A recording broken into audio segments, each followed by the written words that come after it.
Stampers, Kim from StampingImperfection.com. Welcome to my craft room. I wanted to share a fun project that I'm doing today. I just finished creating an online class for my April customers. It's a one-sheet wonder using a 12 by 12 piece of designer series paper, and here you can see this is watercolor wonder paper. I created 12 different cards with that one piece of 12 by 12 sheet of designer series paper, and I created a series of videos for my April customers who shop online at mystampingstore.com for their Stampin' Up! Supplies, and they have access to this series of videos showing them how to make that.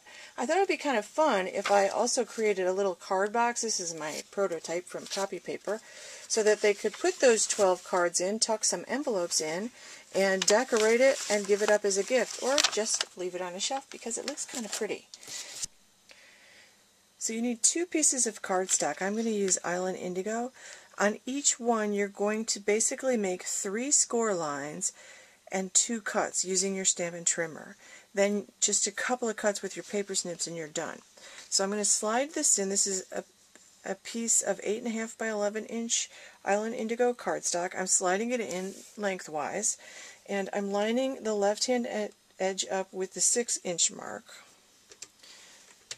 And I'm going to score at 6 inches lengthwise, just like that.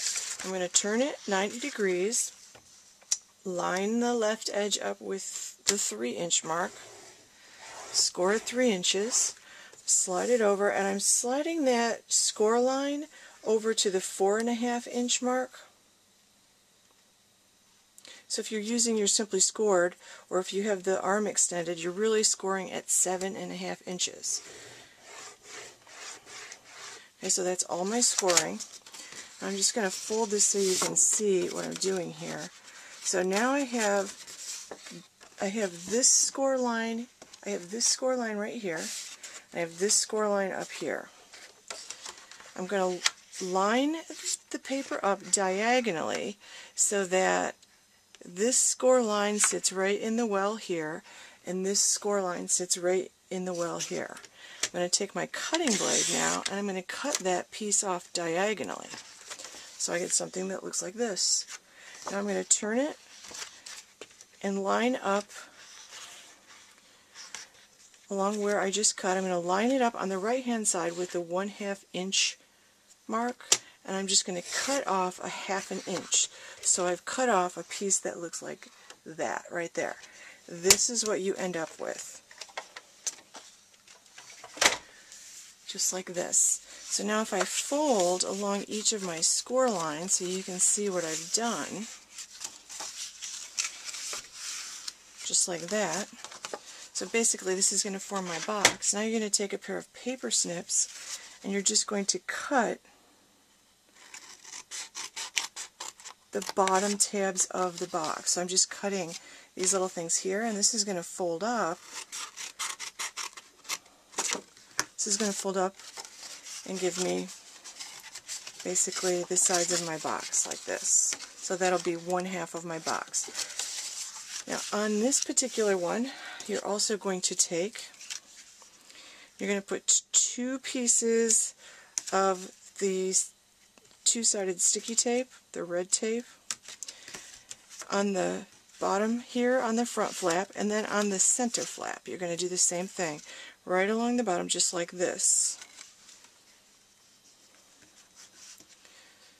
I've created a second piece of cardstock exactly like this. The only difference is on the second piece I still have these 2 red sticky tape pieces here. I've put 2 pieces on the back, what will be the back flap of this. I've put 1 on each side of that back flap. Okay, so now what I'm going to do is I'm going to take this piece off the front. I'm going to do this one step at a time, and I'm folding it this way so those sticky pieces are on the outside. I'm just going to fold these in, and I'm just going to stick them together, starting to create my little box, just like that. Okay, so now with the second one, I'm folding them in like this, and remove again just the one that's on the front flap, folding them in toward each other like that, and again I'm just going to stick them together. Now on the piece that has the 2 pieces of red sticky tape on the back. I'm going to carefully remove these. This is always the hardest part of any project, is removing the red tape from the sticky part. Sometimes I use my paper piercer. Okay, now I'm putting this so the 2 front ends go together. Now this one's going to get tucked inside the other one.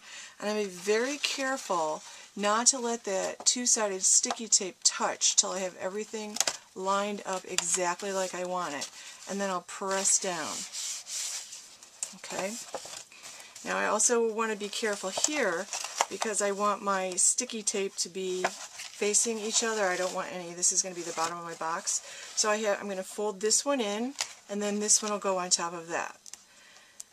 So I'll take the sticky tape off there.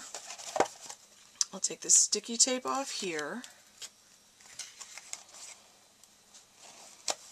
And that completes my box. Now to decorate this, I've cut 2 pieces of the One Sheet Wonder Designer Series paper.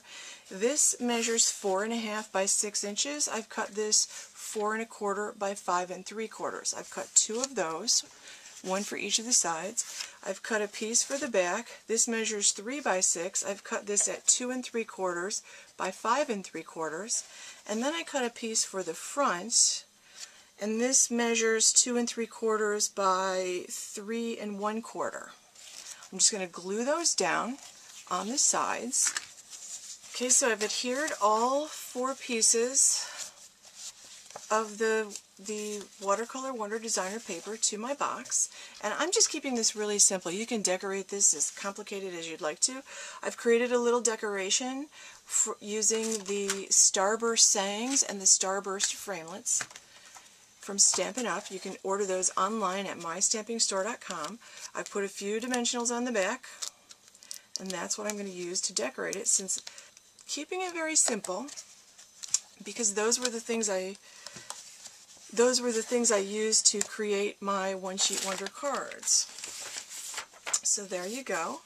For details and a printable tutorial along with a template to cutting instructions for that, check out my blog at stampingimperfection.com. Sign up for the mailing list while you're there, and make sure you subscribe to my YouTube channel for more tips, tricks, and tutorials. Thanks for watching.